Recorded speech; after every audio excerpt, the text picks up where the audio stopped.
बंदी छोड़ सतगुरु रामपाल जी महाराज जी की जय हो। परमपिता परमेश्वर सतगुरु रामपाल जी महाराज जी की सभी प्यारी आत्माओं को मुझ पवन दास का सत्साई। पुण्यात्माओं, आज 27 दिसंबर दिन है, रविवार, और परम पूज्य परमेश्वर सतगुरु रामपाल जी महाराज जी की असीम दया से आप और हम सभी सत्सेवक भाई बहन और जितने भी परमेश्वर के बच्चे हैं, चाहे वो सतलोक आश्रम मैनेजमेंट हरियाणा वालों के साथ जुड़े हों या चाहे वो सत्सेवक बनकर ज्ञान को आधार बनाकर परमात्मा की सच्ची सेवा कर रहे हों, आप सभी को परमेश्वर ने एक मौका दिया है इस सोशल मीडिया के माध्यम से लाइव साध संगति का। और पिछले 3-4 महीने से परमात्मा इसका भरपूर लाभ भी उठवा रहे हैं। और अनेकों परमात्मा की ऐसी आत्माएं हैं जिनके दिन भर फोन आते रहते हैं। बहुत शंकाओं का समाधान भी हो रहा है, परमेश्वर दया कर रहे हैं। क्योंकि जब भगत नया इस भक्ति मार्ग से जुड़ता है, क्योंकि परमेश्वर ने पहले ही बता दिया कि बच्चों, ये जो मार्ग है ये दुनिया की हर भक्ति साधना से विपरीत है। तो अचानक से जब भी कोई इस मार्ग में एंटर होता है तो उसके सामने बहुत सारी आध्यात्मिक, सामाजिक, पारिवारिक समस्याएं उत्पन्न होती ही होती हैं। और उनके समाधान के लिए वैसे तो परमात्मा के सत्संग ही पर्याप्त हैं, लेकिन अचानक से वो पुण्यात्मा जो परमेश्वर से जुड़ती है वो सत्संग नहीं सुन पाती है, जिस कारण से वो हर बात का समाधान प्राप्त नहीं कर पाती है। उसके लिए परमात्मा ने एक विधि बताई है और वो है साध संगति की। यानी परमेश्वर से काफी समय से जो भगत आत्माएं जुड़ी हुई हों, चाहे भाई हो चाहे बहन हो, उनसे भी वो भगत जानकारी प्राप्त कर सकता है जो परमात्मा से काफी समय पहले से जुड़ा है। और उसको कहते हैं साध संगति। और साध संगति आप चाहे आमने सामने बैठ के कीजिए, चाहे 10, 20, 50 भगत बैठ के कीजिए, या साध संगति आज वर्तमान इस कलयुग की बिचली पीढ़ी में परमेश्वर ने हमें जो ये इंस्ट्रूमेंट दिए हैं, जो सोशल मीडिया दी है, फेसबुक दी है, चाहे इसके माध्यम से कीजिए, बात एक ही है। सोशल मीडिया के माध्यम से हमारा समय बचता है और एक साथ हम हजारों लाखों व्यक्तियों तक अपनी बात को पहुंचा सकते हैं। तो परमात्मा ने सबसे उत्तम जो साधन है वो सोशल मीडिया को चुना है। तो दास की विनती है, जो भगत भाई बहन लाइव शंका समाधान के इस एपिसोड में जुड़ते जा रहे हैं, वो सबसे पहले तो इस वीडियो को जितने भी फेसबुक के ग्रुप हैं उनमें शेयर कर दें, क्योंकि ज्यादा से ज्यादा परमात्मा की आत्माओं तक संदेशा जाएगा उतना ही ज्यादा बेनिफिट है। और हम इसीलिए लाइव आते हैं कि परमेश्वर के सत भक्ति मार्ग में जो भी उनकी आत्माएं हैं वो इस मार्ग से ना भटकें, उन्हें कोई भी विचलित ना करे, उनके मन में कोई भी शंका और भ्रम पैदा ना करे। उसके लिए परमात्मा ने, हम जो परमेश्वर के बच्चे हैं, जो हम काफी समय पहले से जुड़े हुए हैं, तो ये हमारी सेवा बनती है परमात्मा की तरफ से कि हम अपने उन नए भगत भाई बहनों का साथ दें, उनकी हर शंकाओं के समाधान के लिए हम प्रयासरत रहें, ताकि वो आत्माएं परमेश्वर के भक्ति मार्ग पे दृढ़ता के साथ में अटल होके लगी रहें। तो दया परमेश्वर की काफी आत्माएं जुड़ रही हैं, और जो आत्माएं जुड़ती जा रही हैं, सबसे पहले वो इस वीडियो को नीचे जो शेयर का बटन है, उस शेयर के बटन पे क्लिक करके जितने भी आपके पास में फेसबुक के ग्रुप हैं या जिन जिन ग्रुपों में आप जुड़े हुए हैं, सभी पे आप शेयर कर दीजिए, ताकि संदेशा ज्यादा से ज्यादा भगत भाई बहनों तक पहुंचे। और आज का हमारा जो विषय है लाइव शंका समाधान का, वो गुरु और इष्ट को लेकर है। क्योंकि ये बहुत बड़ा कंसेप्ट है, और जब तक ये कंसेप्ट भगत का क्लियर नहीं होगा, तब तक दास को लगता है कि वो भगत गुरु और परमात्मा दोनों को अलग अलग समझता रहेगा।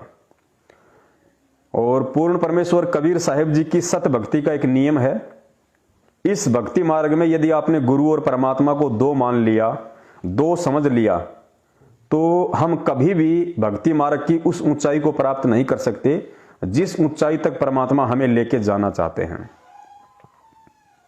बहुत सारी बातें हैं आज परमात्मा इस लाइव शंका समाधान के एपिसोड के माध्यम से क्लियर करवाएंगे। तो निवेदन दास फिर से करेगा, वीडियो को जो भगत भाई बहन जुड़ते जा रहे हैं शेयर जरूर कर दें। और पुण्यात्मा, ये सबकी सेवा बनती है। दास तो निवेदन करेगा अपने सभी भाई बहनों से विशेषकर जो सत्सेवक भाई बहन हैं, जो 3-4 वर्षों से आपस में साध संगति कर रहे हैं और सन 2019 से परम पूज्य परमेश्वर सतगुरु रामपाल जी महाराज जी का 8 सितंबर के दिन प्रकट दिवस मनाते आ रहे हैं। विशेषकर उन पुण्यात्माओं से दास की विनम्र प्रार्थना है और विशेष प्रार्थना है, आप सभी आत्माओं पे परमेश्वर ने अपने तत्व ज्ञान की विशेष रजा बख्श रखी है। आप विशेष आत्माएं नहीं हैं और मैं निवेदन करूंगा कि आप भी अपनी अपनी फेसबुक आईडी से लाइव आने का प्रयास करें और आपका जो मोबाइल नंबर है उसको आप सार्वजनिक करें।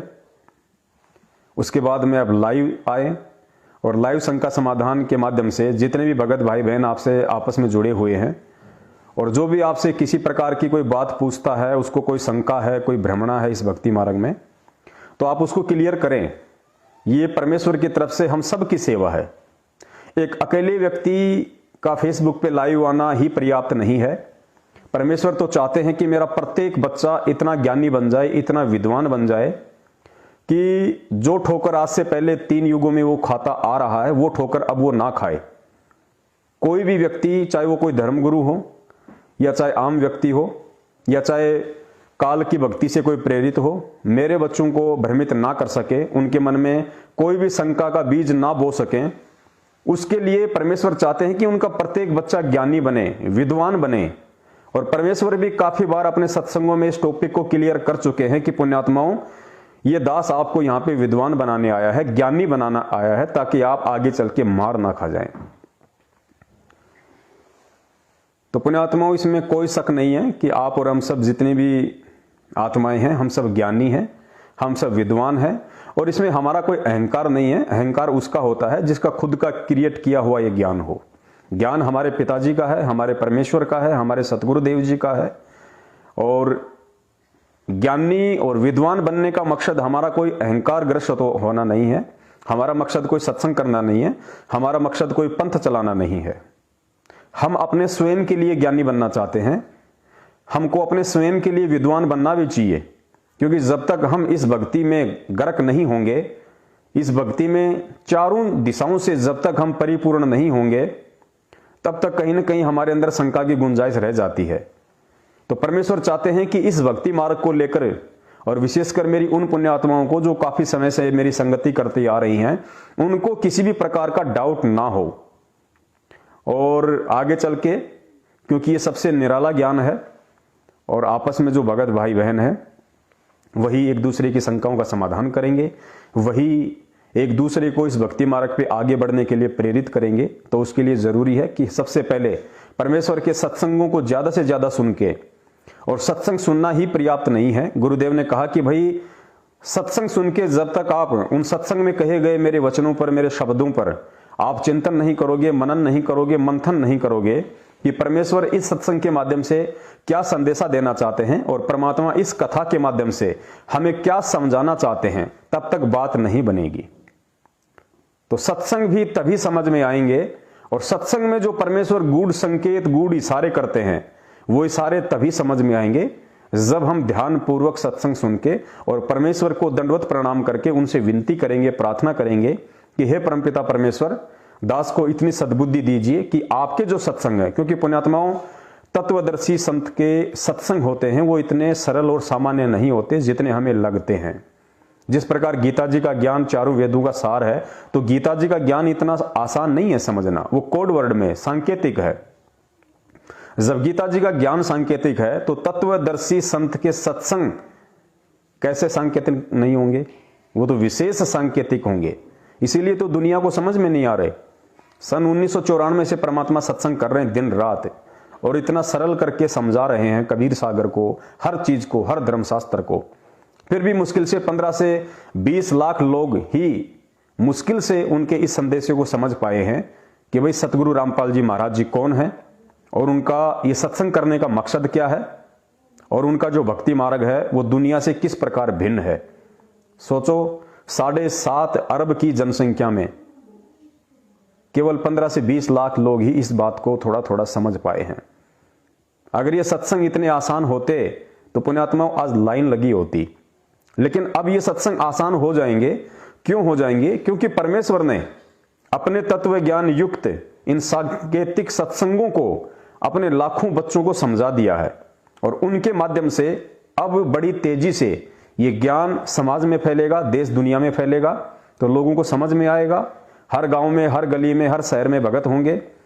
और दूसरी तरफ जो जगत के लोग हैं, अब उनके पुण्य कर्म उनके पास इतने रहे नहीं, और जब जीव के पुण्य शेष नहीं रहते हैं, पाप कर्मों का दबाव बढ़ता है, तो वो राहत प्राप्त करने के लिए इधर उधर दौड़ता है। और वर्तमान में राहत प्राप्त करने का एकमात्र केंद्र संत रामपाल जी महाराज जी के चरण कमल है, उनकी भक्ति है, उनकी साधना है, उनके मंत्र हैं। इसके अलावा पूरी दुनिया में कहीं कोई राहत प्रदान केंद्र और नहीं होगा। आने वाले समय में ये जितने भी मेडिसिन है या मेडिकल साइंस है, ये दवाइयां हैं, ये भी अपना असर करना छोड़ देंगी, क्योंकि इंसान खुद यूरिया खा खा के यूरिया हो चुका है। दवाइयां कब तक असर करेंगी, कितना असर करेंगी? तो आने वाले कुछ समय में जो परमेश्वर पहले ही बता चुके हैं कि इंसान के ऊपर इन दवाइयों का भी कोई असर नहीं होगा, तो ना ही तो इंसान के जो शारीरिक रोग हैं वो इन दवाइयों से कटेंगे, और ये जगह जगह, गांव गांव, शहर शहर में जो नकली संत बैठे हैं, ना ही इन नकली संतों के माध्यम से उनके आध्यात्मिक रोग कटेंगे। और एकमात्र समाधान यदि आध्यात्मिक रोग काटने का या शारीरिक रोग काटने का कोई होगा पूरी दुनिया में, तो केवल परम पूज्य सतगुरु रामपाल जी महाराज जी के चरण कमल होंगे, उनका आश्रम होगा, उनकी भक्ति साधना होगी। इसके अलावा और कोई उपाय नहीं होगा। और यही वो रीजन होगा कि लोगों को ना चाहते हुए भी दौड़कर आना पड़ेगा। डॉक्टर दुनिया का इलाज करता है, लेकिन जब डॉक्टर स्वयं बीमार हो जाता है, कहीं से कोई उपाय नहीं मिलता है, उसके बाद यदि उसे कोई कह देता है कि फला फला गांव में एक व्यक्ति झाड़ा लगाता है और उसका झाड़ा लगाने से बड़े बड़े लोग ठीक हो गए हैं, वो तुरंत वहां पे दौड़ लेता है लेके गाड़ी, पैसे की परवाह नहीं करता। उस समय वो भूल जाता है कि मैं खुद एक MBBS हूं, मैं खुद एक MD हूं, MDS हूं, मैंने साइंस पढ़ी है, मैंने मेडिकल साइंस पढ़ी है, और ये झाड़ झपाड़ करने वाले तो पाखंड बताया करते थे, हम खुद ही इनका खंडन किया करते थे। लेकिन जब खुद उसकी जान पे बन आती है, तो वो MBBS, वो MDS, वो MD भी, वो बड़े से बड़ा डॉक्टर भी अपना शारीरिक रोग दूर करवाने के लिए उस झाड़े लगाने वाले के पास दौड़ा चला जाता है। तो ठीक यही स्थिति आने वाले कुछ ही समय में सतगुरुदेव जी के वचन अनुसार इस देश दुनिया की आने वाली है। लोगों को कहीं कोई राहत नहीं दिखाई देगी, कहीं कोई सहारा दिखाई नहीं देगा। एकमात्र सहारा परमेश्वर के चरण कमल, और ना चाहते हुए भी अगर कोई जरूरी समझे या मजबूरी समझे, उनको आना पड़ेगा। तो दयाबंदी छोड़ के काफी आत्माएं जुड़ चुकी हैं। एक बार दास पुनः याद दिला देता है, वीडियो को जितने भी फेसबुक ग्रुप हैं आप जी शेयर कर दीजिए। उसके बाद परमात्मा, फिर आज का जो टॉपिक है कि गुरु और इष्ट ये दोनों अलग हैं या एक ही हैं, एक विशेष टॉपिक है। और जब तक ये कंसेप्ट क्लियर नहीं होगा, वैसे तो परमेश्वर ने क्लियर कर ही रखा है, लेकिन ठीक है, हम जीव हैं, नहीं ध्यान दे पाते परमेश्वर के सत्संगों पे, नहीं गौर कर पाते हैं। उसके लिए परमात्मा ने साध संगति एक जरिया चुना है। तो साध संगति के माध्यम से हम कोशिश करेंगे परमेश्वर के आशीर्वाद से इस कंसेप्ट को क्लियर करने का। उससे पहले बहुत सारे भगत भाइयों की एक छोटी सी शंका है। जैसे ही परमात्मा की आत्माओं को पता चला कि भाई हमने जो नाम दीक्षा ली है सतलोक आश्रम मैनेजमेंट हरियाणा के नाम दीक्षा केंद्रों से, और नाम दीक्षा लेने के कुछ समय बाद जब उनको यूट्यूब पे शंका समाधान चैनलों के माध्यम से जब हम सत्सेवकों की वीडियो मिले, और वीडियो देखने के बाद उनको पता चला कि भाई ये जितने भी नामदान केंद्र हैं, चाहे देश में हो, चाहे विदेश में हो, चाहे हरियाणा में हो, चाहे पंजाब में हो, कहीं भी ये नामदान केंद्र परम पूज्य सतगुरु रामपाल जी महाराज जी के द्वारा या उनके आदेश से नहीं खोले गए हैं। ये जितने भी नामदान केंद्र हैं ये सब के सब फेक हैं, फर्जी हैं, और इनका संचालन वर्तमान में परम पूज्य सतगुरु रामपाल जी महाराज जी का जो छोटा भाई है महेंद्र, जो वांटेड है, भगोड़ा है सन 2014 के बाद बरवाला कांड से। सारे के सारे नामदान केंद्र धर्म को धंधे में परिवर्तित करके और गुरु आदेश की आड़ में लोगों को दान धर्म ज्योति पाठ के नाम से ठगने के मकसद से अपनी आर्थिक महत्वाकांक्षाओं की पूर्ति के लिए ये सारे के सारे नामदान केंद्र उसने खोल रखे हैं। गुरु जी का फिलहाल इन नामदान केंद्रों से कोई लिंक नहीं है। उसके बाद उन आत्माओं को ये जानने की चेष्टा और ज्यादा उत्पन्न हो जाती है, प्रबल हो जाती है, फिर हकीकत क्या है। और जब छोटी छोटी समस्याएं आती हैं तो फिर वो हम सत्सेवकों के पास फोन करती हैं। तो ऐसे ही कुछ समस्याओं को लेके काफी भक्तों के फोन आए, कमेंट्स आए। उन्होंने पूछा कि भगत जी अब नामदान केंद्र तो बिल्कुल फर्जी हैं, चलो नाम तो हमें मिल गया, जैसा आप जी ने बताया कि नाम तो परमपिता परमेश्वर का है। हमने गुरु जी का ज्ञान सुना, ज्ञान हमें अच्छा लगा, आत्मा में परमात्मा प्राप्ति की तड़प उठी, तो हमने नाम दीक्षा केंद्र से नाम ले लिया। हमें नहीं पता था उस समय तक कि नामदान केंद्र सही है या गलत है। उसके बाद जब हमने आपकी वीडियो देखे तो हमें यह भी पता चला कि नाम तो परमेश्वर का है, चाहे डीवीडी से दिया जा रहा है, चाहे किसी भी विधि से दिया जा रहा है, नाम परमपिता परमेश्वर सतगुरु रामपाल जी महाराज जी का है। और उस समय तक हमें सच्चाई का पता नहीं था तो हमने नाम ले लिया, और जब सच्चाई का पता नहीं था तो वो नाम लेने में कोई दोष नहीं है। और नाम मंत्र का जाप हमें नहीं छोड़ना है। यदि हमने किसी चीज को छोड़ना है तो केवल उन मनवस लोगों को छोड़ना है, उन पाखंडी लोगों को छोड़ना है, उन गलत लोगों को छोड़ना है। जो लोग सतलोक आश्रम मैनेजमेंट हरियाणा के नाम से जाने जाते हैं, जो लोग परम पूज्य सतगुरु रामपाल जी महाराज जी के कलयुगी परिवार के नाम से जाने जाते हैं, उनके बेटा बेटी भाई बंधु रिश्तेदारों के नाम से जाने जाते हैं, कोऑर्डिनेटर और नामदान संचालकों के नाम से जाने जाते हैं, उन लोगों का हमने साथ छोड़ना है। हमने उनका कोई भी आदेश नहीं मानना है। वो जो हर दिन एक नया पीला पर्चा निकाल देते हैं, हमने उस आदेश को नहीं मानना है। और उनके हर तानाशाही फरमान को हमने परम पूज्य सतगुरु रामपाल जी महाराज जी के तत्व ज्ञान आधारित सत्संगों से तोलना है कि गुरुदेव ने सत्संगों में क्या बताया और इन पीले पर्चों में क्या बताया जा रहा है, हमें किस दिशा में मोड़ा जा रहा है। तो अब उन आत्माओं को मन में यह शंका है कि भगत जी नाम तो हमने यहां से ले लिया अनजाने में, तो नाम का तो हम जाप कर रहे हैं जैसा आप जी ने बताया परमेश्वर के ज्ञान आधार से कि नाम नहीं छोड़ना, नाम परमात्मा का है। तो अब यदि हमसे कोई मर्यादा टूट जाती है और जैसा कि सुनने में आता है कि नाम खंड हो जाता है, तो फिर नाम का शुद्धिकरण हम कैसे करवाएं, हमारी मर्यादा पुनः ठीक कैसे हो, तो उसका क्या उपाय है। क्योंकि अब हमें हकीकत का पता चल चुका है। अब तो हम सौपन में भी इन फर्जी नामदान केंद्रों की तरफ करवट करके भी नहीं सो सकते, और ना हम यहां पे जा सकते, हम जाने की सोच भी नहीं सकते।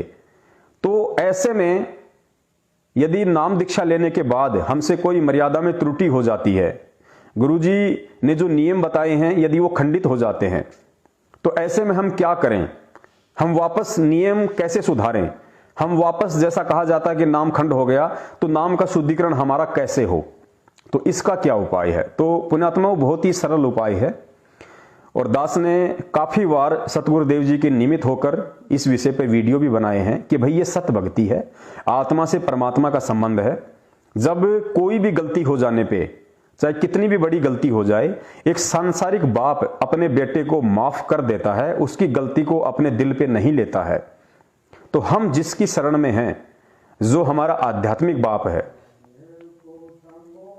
वो उस सांसारिक बाप से असंख्य गुना ज्यादा हमसे प्रेम करता है, हमारी गलतियों को अक्षमा करता है, और हमें वो प्रेरित करता है कि बेटा कोई बात नहीं, गलती हो गई।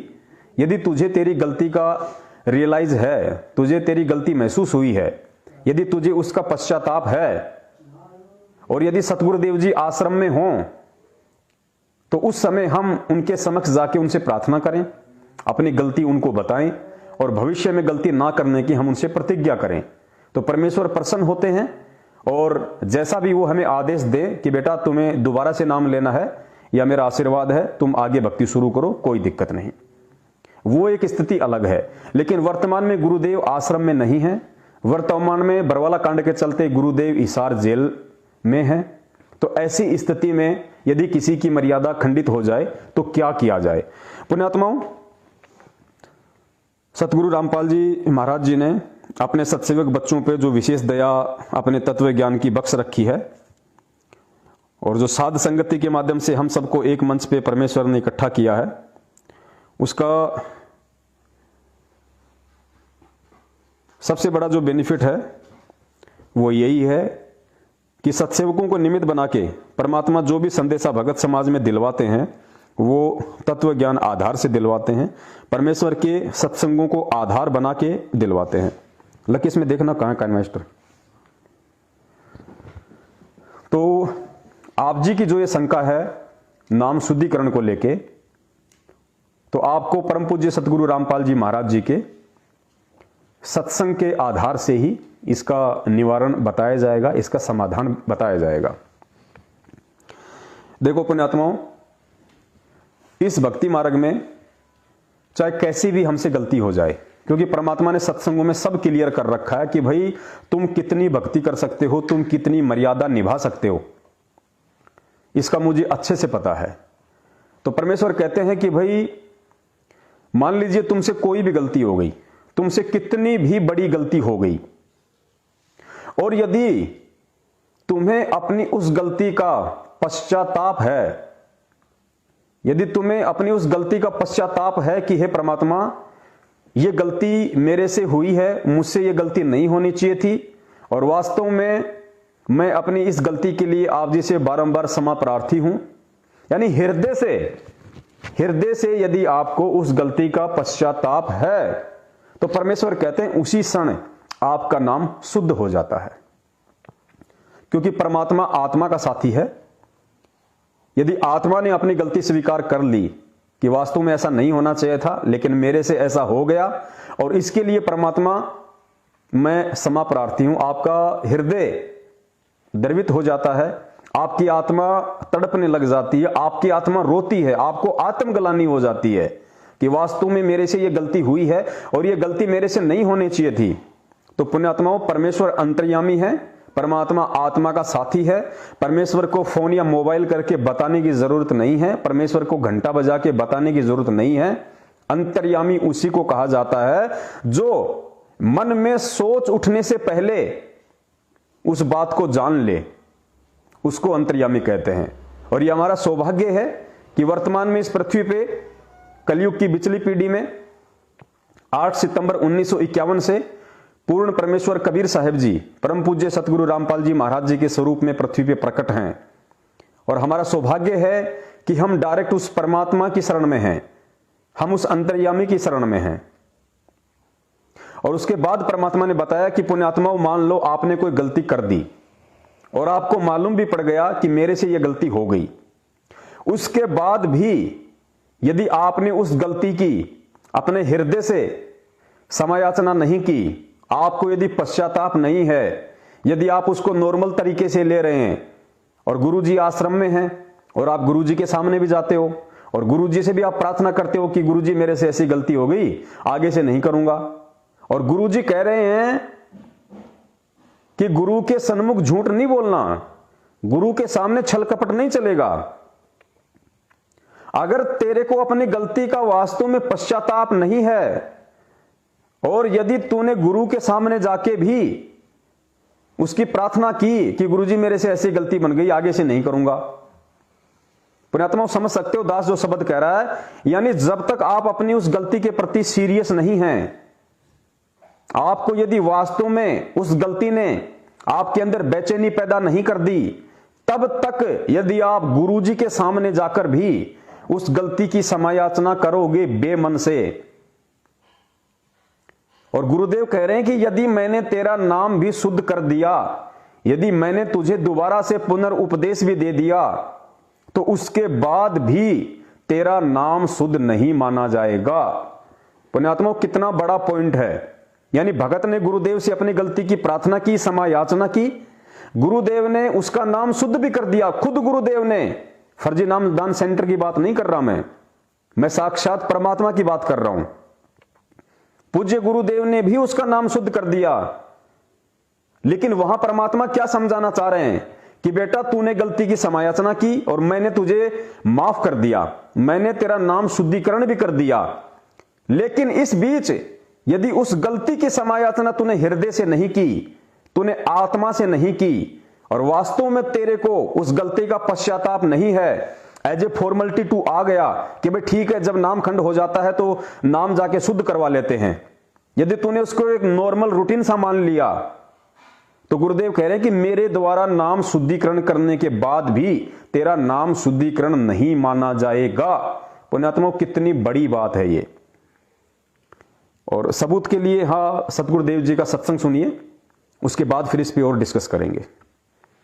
जब तक आप पुनः उपदेश प्राप्त नहीं कर लेते, उपदेश प्राप्त कर लेने मात्र से भी नाम नहीं जुड़ जाता। परमात्मा कहते हैं इन बातों क्या पाइए कर सतगुरु नजर निहाल, राजी कर सतगुरु रूठे नो। ठीक है, कोई भक्त है पहले लगा हुआ है, फिर उसने बीच में बकवाद कर दी, दोबारा भी चौथा भी नाम ले जाता है। जब तक इस दास हृदय से उसको उपदेश नहीं देता, तब तक उसका पुनर्नाम सब नहीं जुड़ पाएगा।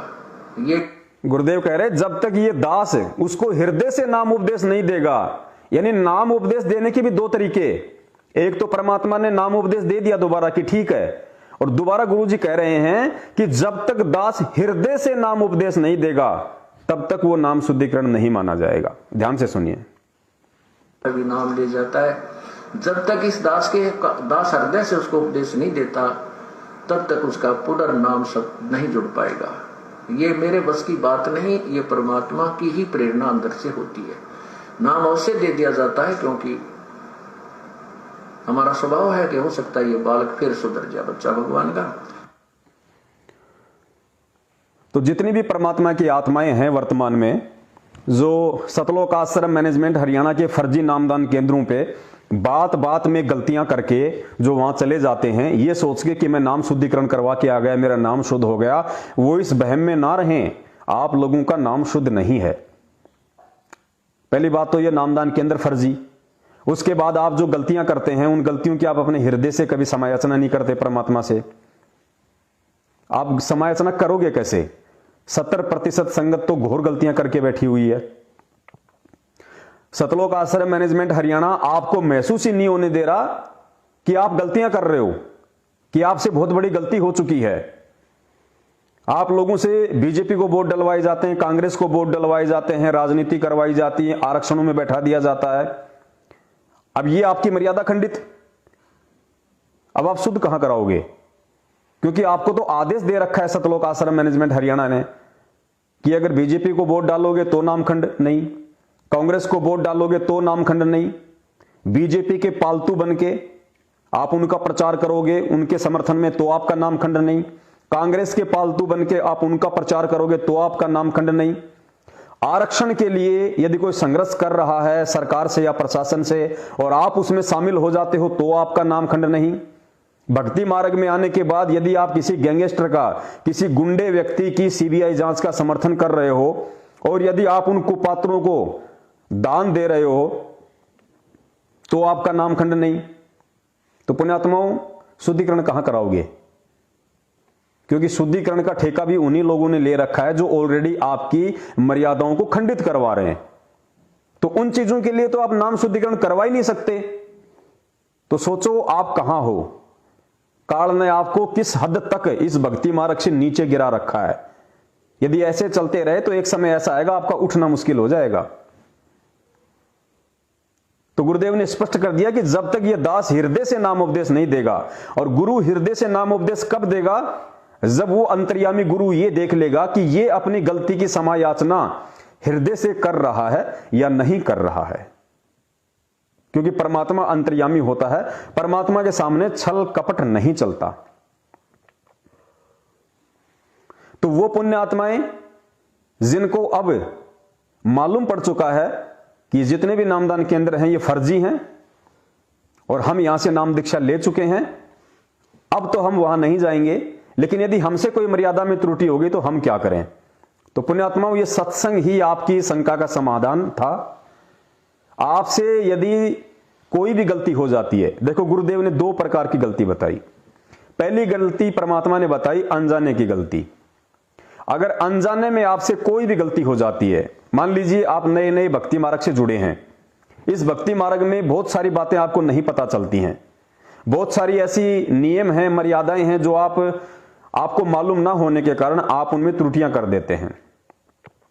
अगर अनजाने में आपसे वो गलती हुई है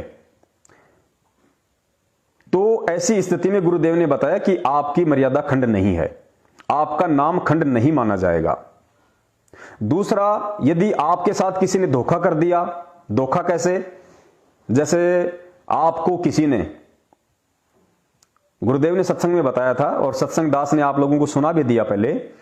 गुरुदेव ने बताया यदि आपको कोई धोखे से शराब पिला दे, सब्जी के बहाने आपको मांस खिला दे, या अन्य और कोई ऐसा वो कर्म आपसे करवा दे जो गुरुदेव ने उसको करने के लिए मना कर रखा है, यदि धोखे से आपसे वो कर्म कोई करवा दे तो आपकी मर्यादा खंड नहीं है, आपका नाम खंड नहीं है, क्योंकि वो आपने जानबूझ के नहीं किया, वो आपसे अनजाने में हुआ है। तो गुरुजी ने बताया ऐसी स्थिति में आपका नाम खंड नहीं होता है, लेकिन आगे सावधानी विशेष बरतनी चाहिए। और दूसरा है जानबूझ के यदि हम कोई मर्यादा खंडित करते हैं तो पुण्यात्माओं उसकी फिर सजा है, और वो सजा फिर आपको समय आने पे भुगतनी पड़ेगी। क्योंकि जानबूझ के मर्यादा खंडित करने का मतलब है कि हमें मालूम था, उसके बाद भी हमने ये गलत काम किया है, तो उसकी आपको कहीं ना कहीं थोड़ी बहुत सजा, थोड़ा बहुत झटका आपको परमात्मा जरूर देगा। और यदि उस जानबूझ के की गई गलती की भी आपको लगता है कि मैं परमात्मा से क्षमा याचना करना चाहूं, यदि आपको हृदय से आपकी उस गलती का एहसास है कि भी मेरे से किसी दबाव में ये गलती हो गई, या मैं गुरुजी के इतने सत्संग नहीं सुन पाया था जिस कारण से मेरे अंदर इतना दृढ़ विश्वास पैदा नहीं हुआ, और मैं किसी उस सामाजिक संकट का या रिश्तेदारों का या परिवार वालों का दबाव सहन नहीं कर पाया, और यदि आगे चल के आपको अपनी उस गलती का हृदय से एहसास हो जाता है और आप चाहते हैं कि वास्तव में मुझे वो गलती नहीं करनी चाहिए थी, और आपने अपने मन में धारणा बना ली कि हे परमपिता परमेश्वर, अब जो गलती हुई सो हुई, आगे मैं ऐसी गलती दोबारा नहीं करूंगा, आप मुझे क्षमा करें परमात्मा। तो पुण्यात्माओं, चाहे परमात्मा आश्रम में हो चाहे परमात्मा जेल में हो, यदि आपने अपनी किसी भी जाने अनजाने में हुई गलती की क्षमा याचना अपने हृदय से कर ली, अपनी आत्मा से आपने कर ली, तो परमात्मा अंतर्यामी है। आपने यदि हृदय से क्षमा याचना की है तो गुरुदेव कहते हैं चाहे आप पहाड़ पे बैठ के क्षमा याचना कर लो, चाहे अपने घर पे बैठ के क्षमा याचना कर लो, क्योंकि परमात्मा अंतर्यामी है, परमात्मा आत्मा का साथी है, परमात्मा उसी क्षण आपको क्षमा याचना कर देता है। और जब आपका आश्रम में जाने का समय हो जाए तो वहां जाके पुनः आप गुरुदेव के समक्ष प्रार्थना करें, और फिर जैसा गुरुदेव आदेश दें फिर वो शिरोधार्य होगा। चूंकि वर्तमान में गुरुदेव आश्रम में नहीं है, तो हमने हमारी किसी भी गलती की अपने हृदय से गुरुदेव के समक्ष दंडवत क्षमा याचना करनी है, अपनी आत्मा से क्षमा याचना करनी है। तो समझिए आपका नाम शुद्ध हो गया, आपको किसी फर्जी नामदान केंद्र पे जाने की जरूरत नहीं है। परमात्मा आत्मा का साथी है, आपके घर पे भी भगवान है। परमात्मा, जैसे गुरुदेव काफी बार बताते हैं इन मंदिरों का जिक्र करते हुए कि लोग सोचते हैं कि भाई मंदिर में भगवान होगा, मंदिर में भगवान होगा, वहीं जाके मन्नतें मांगते हैं, वहीं जाके प्रसाद चढ़ाते हैं, वहीं जाके उनको नमन करते हैं, प्रणाम करते हैं। तो गुरुदेव ने उस भ्रमणा का अपने तत्व ज्ञान आधार से खंडन किया कि भगवान किसी मंदिर मस्जिद में नहीं है। अगर भगवान है तो आपके घर पे भी है, लेकिन आपको भगवान को राजी करने का तरीका आना चाहिए। तो पुण्यात्माओं, ठीक इसी प्रकार परमात्मा किसी पशु श्रेणी में नहीं है जो इन फर्जी नामदान केंद्रों पे इन लोगों ने परमात्मा को बांध रखा होगा। अगर वहां जाएंगे तो ही हमें परमात्मा मिलेगा। परमात्मा कण कण में है, परमात्मा सकल सृष्टि में है, और विशेष तौर से जो पुण्य आत्माएं उस परमात्मा की शरण में आ चुकी हैं, सतगुरु रामपाल जी महाराज जी से नाम दीक्षा ले चुकी है, उनका शब्द ले चुकी हैं, तो परमात्मा विशेष तौर से आपके साथ हैं, आपके हृदय रूपी गुफा में है परमात्मा। परमात्मा आपके विचारों में है।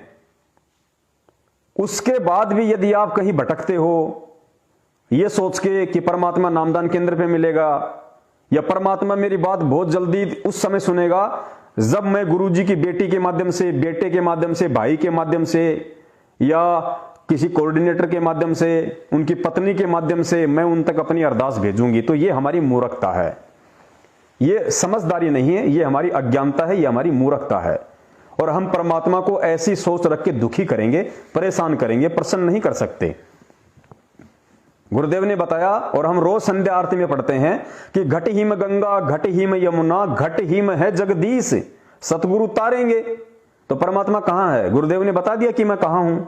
भाई घट हिम गंगा, घट हिम यमुना, अगर जो भी कुछ है वो तेरे अंदर है। और घट हिम है जगदीश, कि मैं भी तेरे पास ही हूं भाई, तेरे घट में हूं। मैंने तुझे जो मंत्र दे दिया उस मंत्र में हूं मैं, मेरी कोई देही नहीं है, मैं तो शब्द स्वरूपी हूं। मैं तो हर क्षण तेरे पास में हूं, हर समय मैं तेरे नजदीक हूं। बस तू मुझे मंदिर मस्जिद में, चर्च गुरुद्वारों में और फर्जी नामदान केंद्रों पे तेरी अज्ञानता के कारण ढूंढता फिर रहा है। कितनी बार परमात्मा ने बताया कि मोकू कहां ढूंढे रे बंदे, मैं तो तेरे पास में। और कितना बखान कर दिया परमात्मा ने, ना तीर्थ में, ना मूर्त में, ना काबा कैलाश में, ना मंदिर में, ना मस्जिद में, ना एकांत में, ना पिंड में, ना ब्रह्मंड में। कितना सब कुछ क्लियर कर दिया परमात्मा ने कि अगर ये काशी, काबा, पिंड, ब्रह्मंड सब कुछ है तो तेरे अंदर है, तेरे घट में है भाई।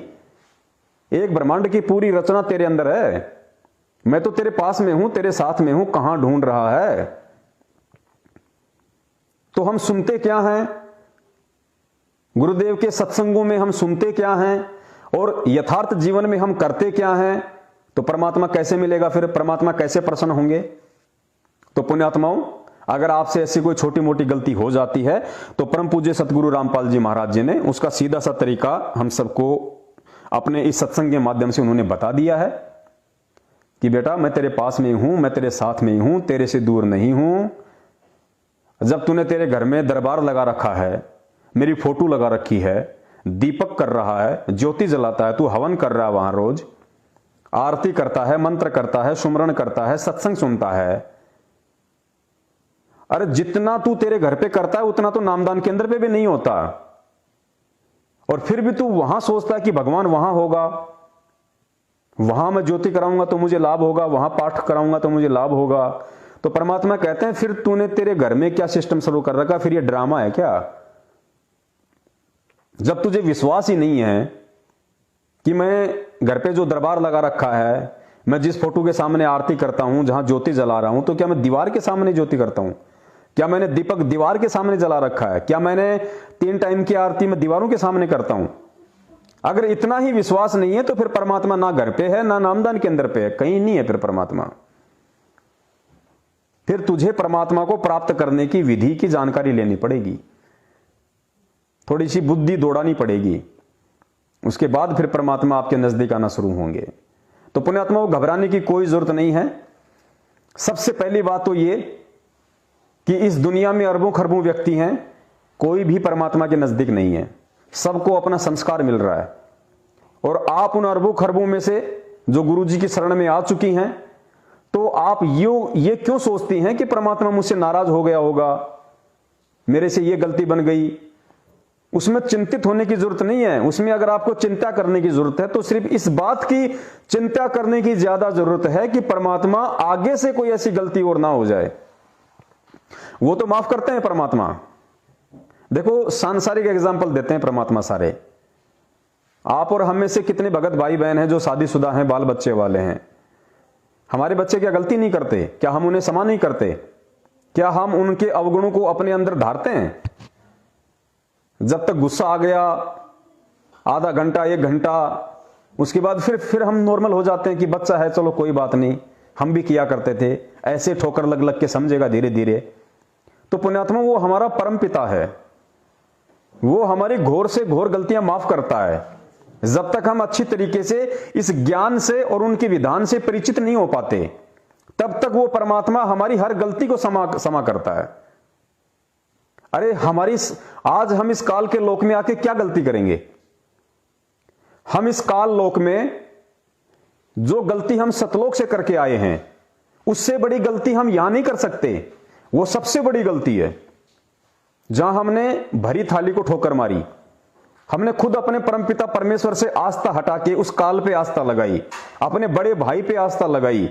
तो उससे बड़ी गलती नहीं हो सकती, और ना इस 21 ब्रह्मांड में उससे बड़ी गलती आप कोई कर सकते। तो पुण्यात्मा विचार करो, जब उस दयालु परमात्मा ने अपनी वाणी अनुसार कि दास गरीब दयालु हैं, वो डिगे बंधावे धीर, जब भगत का आत्मिक मनोबल टूटने लगता है तो परमात्मा उसको ढांढस बधाता है, उसको हिम्मत देता है। तो जब परमात्मा ने हमारी सबसे बड़ी गलती जो हमने सतलोक में की थी, जब परमेश्वर हमारी उस गलती को माफ करते हुए और हमें वापस ले जाने के लिए यहां इस गंदे लोक में आ गए हैं, तो पुण्यात्माओं यहां हम जो गलतियां करेंगे अनजाने में, तो वो गलतियां क्या परमात्मा माफ नहीं करेगा? लेकिन वर्तमान में माहौल ऐसा पैदा कर दिया गया है इन काल एजेंट सतलोक आश्रम मैनेजमेंट हरियाणा वालों के द्वारा कि तेरा नामखंड हो गया। उसको ऐसा डरा दिया जाता है उस नामखंड से, वो इतना भयभीत हो जाता है बेचारा। पुण्यात्माओं, सबसे पहले इस भक्ति मार्ग को समझने के लिए हमने गुरु को समझना पड़ेगा, परमात्मा को समझना पड़ेगा। अगर हमने सतगुरु को समझ लिया तो समझो हमने सब कुछ समझ लिया, फिर और कुछ भी जानने को शेष नहीं रह जाता है, क्योंकि सतगुरु इस भक्ति मार्ग का मूल है, आधार है। और जब मूल हमारी पकड़ में आ जाएगा फिर हमें टेंशन लेने की जरूरत नहीं है, फिर परमात्मा पल पल हमारे साथ में है, घबराने की जरूरत नहीं है। तो हमने अगर ध्यान रखना है तो अपनी मर्यादाओं का रखना है, और ऐसा कोई भी सूरमा इस पृथ्वी पे नहीं है सिवाय परम पूज्य सतगुरु रामपाल जी महाराज जी के, क्योंकि वो भी एक भगत की भूमिका में है। वे सतगुरु की भूमिका में भी हैं, वे भगत की भूमिका में भी हैं, और परमेश्वर तो स्वयं है ही। तो उनके अलावा इस पृथ्वी पे ऐसा कोई नहीं है जिसने नाम दीक्षा लेने के बाद में गलती ना करी हो या जिसकी मर्यादा ना टूटी हो। ऐसा कोई सूरवीर नहीं है इस पृथ्वी पे, और ना जीव ऐसा हो सकता। तो परमात्मा को पहले से ही पता है कि यह कितनी बार मर्यादा खंडित करेगा, क्योंकि सीढ़ी दर सीढ़ी हम इस भक्ति मार्ग पे आगे बढ़ेंगे। और जैसे जैसे हम परमेश्वर के सत्संग सुनते जाएंगे, सत्संगों से नित नई नई बातें हमारे सामने आती जाएंगी, हमारे अंदर वो दृढ़ता पैदा होती जाएगी। क्योंकि सत्संग सुनने से हमें दो लाभ होंगे। पहला लाभ तो ज्ञान यज्ञ का होगा कि सत्संग सुनने से हमें जानकारी होगी, और दूसरा पुण्यात्माओं जो परमेश्वर की वाणी है वो वाणी हमारे अंदर इन कानों के माध्यम से अंदर जाएगी, आत्मा को जगाएगी, चेतना देगी, आत्मा को दृढ़ता देगी, हिम्मत देगी। तो हम अंदर से भी मजबूत बनेंगे कि आगे हम ये गलतियां ना करें जो गलतियां मैं अनजाने में पहले कर चुका हूं। तो हमने जरूरत है गुरुदेव के सत्संग सुनने की, गुरुदेव के सत्संगों पे चिंतन मनन और मंथन करने की, और यह समझने की कि धरती पे मेरे गुरुदेव के रूप में कौन है। कोई सामान्य पुरुष है, कोई सामान्य बाबा है, कोई सामान्य संत है, या साक्षात पूर्ण ब्रह्म परमेश्वर ही मेरे गुरु के रूप में है। तो हमने इस चीज पे ज्यादा फोकस करना है, इस चीज पे ज्यादा जोर देना है। तो ये बात बात पे जो नामखंड के भय से संगत को डराया जा रहा है, आप जी डरो मत भाई। परमात्मा हमारा भय निकालने के लिए आते हैं, यहां से हमारा डर निकालने के लिए आते हैं परमात्मा। और ये जो नकली जो पंडित हैं इस भक्ति मार्ग के, सतलोक आश्रम मैनेजमेंट हरियाणा वाले, ये नामदान संचालक, ये कोऑर्डिनेटर, ये जबरदस्ती का भय हमारे अंदर बैठाते हैं। बात बात पे नामखंड, बात बात पे नामखंड। भक्ति क्या खाक करेगा वो? तो सारा दिन नामखंड ना हो जाए, नामखंड ना हो जाए, वो तो उसी चिंता में लगा रहेगा बेचारा। ऐसे ऐसे एग्जाम्पल हैं, आप लोगों ने ऑडियो सुनी होंगी, संगत से फोन आते हैं, ऐसे ऐसे मंडलेश्वरों को नामदान केंद्रों पे सेवा के रूप में बैठा रखा है सतलोक आश्रम मैनेजमेंट हरियाणा ने। क्योंकि मैनेजमेंट का मकसद कोई ज्ञान प्रचार करना, भक्तों के अंदर परमात्मा के ज्ञान का दीपक जलाना, वो मकसद नहीं है उनका। उनका मकसद है उन लोगों को अपने एजेंट के रूप में नामदान केंद्रों पे बैठाना जो उनकी हर बात को स्वीकार करें, चाहे वो ज्ञान आधारित हो या चाहे ज्ञान विरुद्ध हो। मैनेजमेंट ने जो कह दिया वो फाइनल। उनकी गुलामी, उनकी चापलूसी, उनकी चाटुकारिता करने वाले लोग उनको चाहिए, फिर चाहे वो कोई भी हो, कैसा भी हो, प्रथम नामी हो, सतनामी हो, कैसा भी हो, उन्हें कोई मतलब नहीं है। उन्हें सिर्फ चापलूस टाइप के आदमी चाहिए। तो पुण्यात्माओं, ऐसे ऐसे कॉल हमारे पास में आते हैं। एक बहन ने कहा कि भगत जी, मैं अपने पीहर जाने के लिए सतलोक जो मैनेजमेंट वाले हैं, महाराष्ट्र की बात है, तो नामदान केंद्र पे फोन किया कि भाई मैं पीहर जाना चाहती हूं, तो कोई दिक्कत तो नहीं है? तो उसने कहा कि भाई ज्योति करवा दे, अगर पीहर जाना चाहती है तो पहले ज्योति करवा दे, उसके बाद तेरे को पीहर जाना पड़ेगा। तो बताओ, ऐसे ऐसे अब आप समझ सकते हो कि सत्सेवकों में और सतलोक आश्रम मैनेजमेंट हरियाणा के पीछे लगे हुए लोगों में कितना अंतर है। इसलिए परमात्मा ने हमें इस गंध से अलग छांटा है, हमें अलग किया है और हमें सत्सेवकों का नाम दिया है परमात्मा ने प्रेरणा करके। तो ये टॉपिक हम यहीं तक रखेंगे और उम्मीद करता हूं उन भगत भाइयों की शंका का निवारण हुआ होगा। और आगे से दास प्रार्थना करेगा कि परमात्मा के सत्संग सुनने की ज्यादा चिंता करो, परमात्मा के नाम जाप की चिंता हमें ज्यादा करनी चाहिए। और यदि जाने अनजाने में से कोई गलती हो जाती है तो हम परमात्मा से हृदय से क्षमायाचना करें। और हृदय से क्षमायाचना वही इंसान कर सकता है जो अपने गुरु को परमात्मा मानता होगा, जो अपने गुरु को अपना बाप मानता होगा, अपना पिता मानता होगा। वही व्यक्ति हृदय से क्षमायाचना कर सकता है, अन्यथा उसका हृदय द्रवित नहीं होगा, उसकी आत्मा नहीं तड़प सकती। जैसे आज बहुत सारे लोग हैं,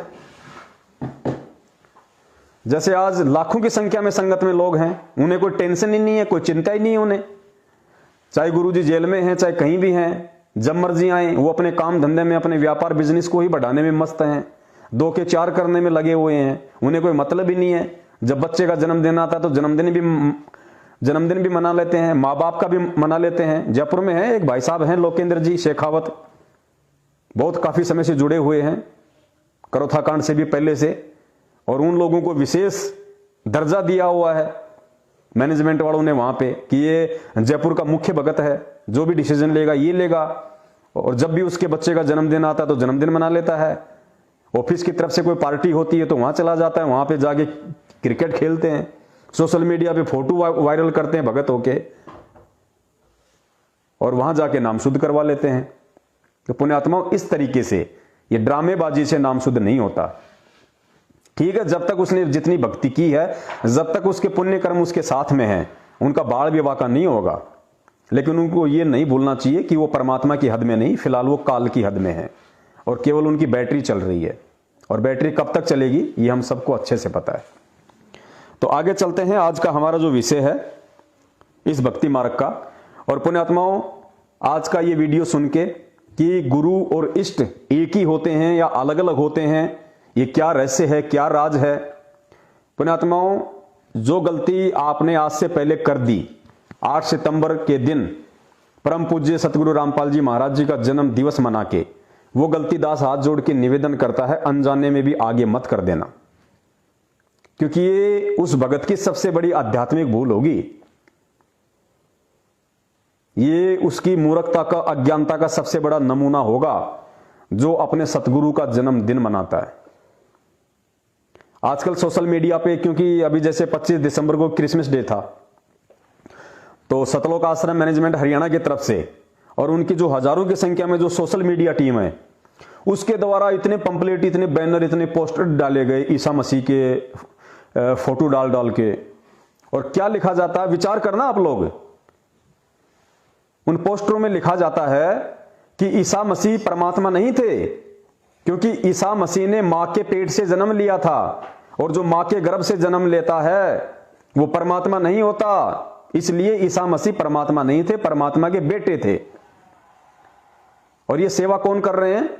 अपने आप को शिक्षित समझने वाली वो सोशल मीडिया टीम, जिसमें भाई भी शामिल हैं, बहन भी शामिल हैं, वेल एजुकेटेड जो आदमी हैं वो भी शामिल हैं, नौकरी पेशे वाले भी शामिल हैं। उनको पोस्टर बना बना के दे दिए सतलोक आश्रम मैनेजमेंट हरियाणा ने, और सख्त हिदायत दे दी कि इनमें कोई छेड़छाड़ नहीं करनी, एज इट इज इनको सोशल मीडिया पे वायरल करो। और उन ज्ञानी विद्वानों ने खूब वायरल किए। अब मैं उनसे निवेदन करना चाहता हूं कि तुम क्या संदेशा दे रहे हो समाज को। परमात्मा कहते हैं, करनी तज कथनी कथे अज्ञानी दिन रात है, और कुकर ज्यों भोकत फिर सुनी सुनाई बात है।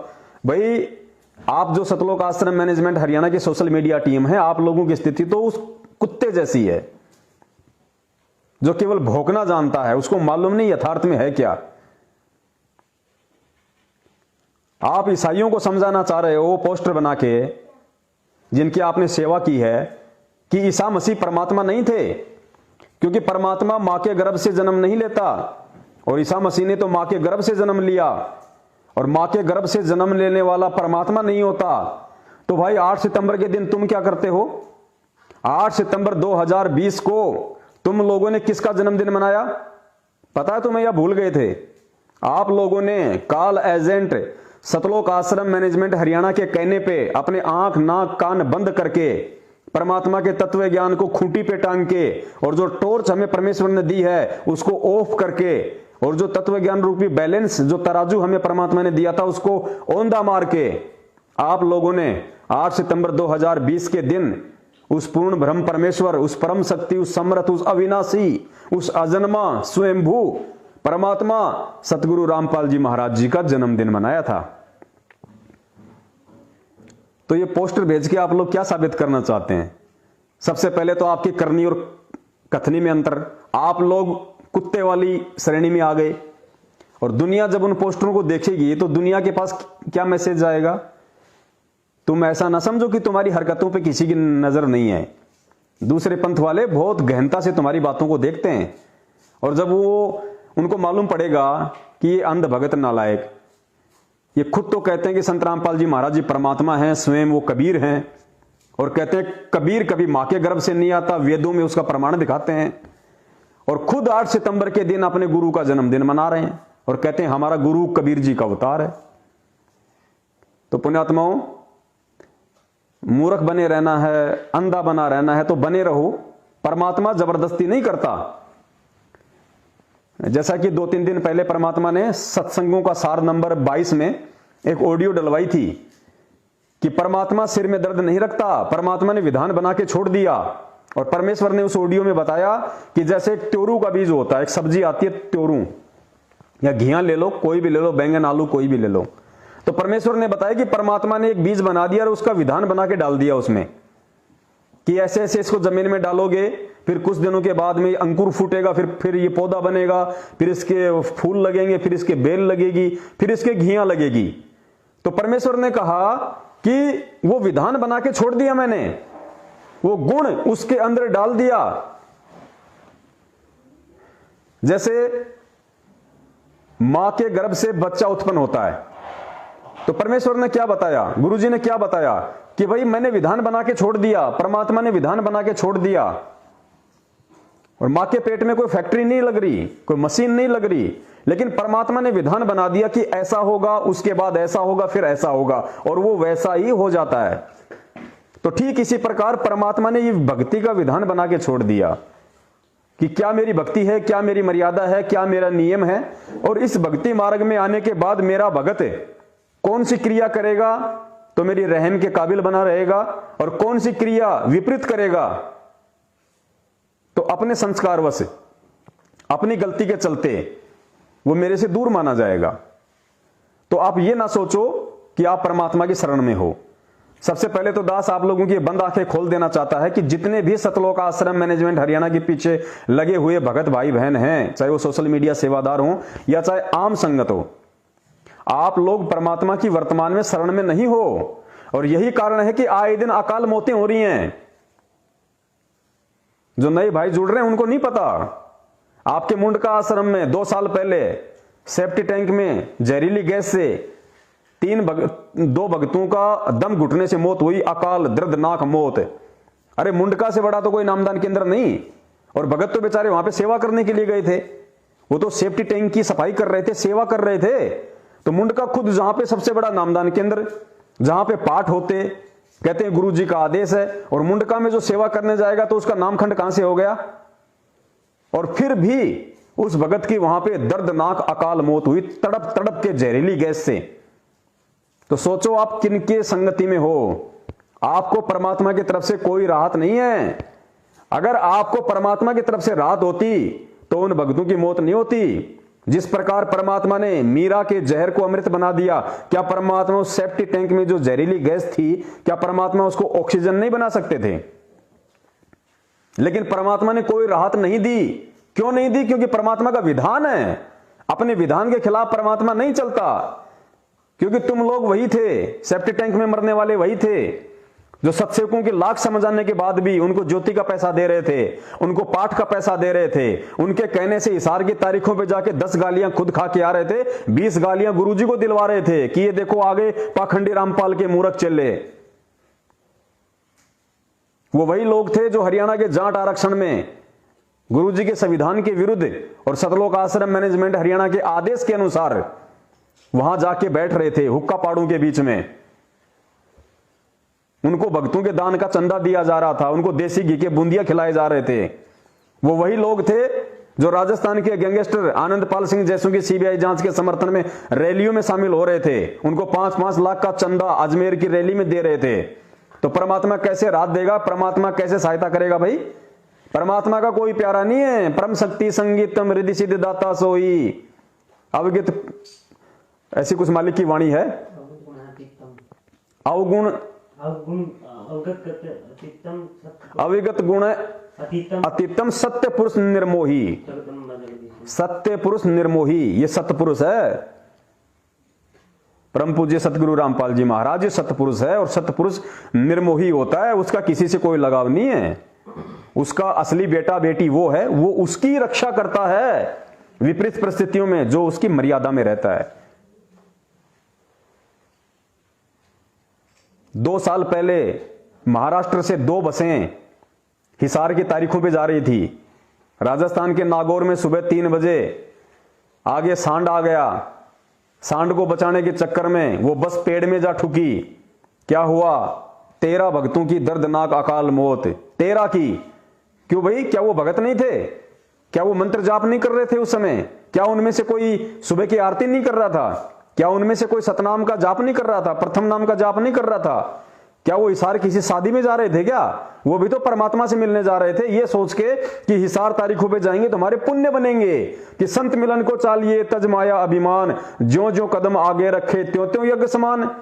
तो वो तो महाराष्ट्र से हिसार चले तो परमात्मा के लिए चले थे। फिर परमात्मा ने उनकी सहायता क्यों नहीं की? अकाल दर्दनाक मौत क्यों हुई?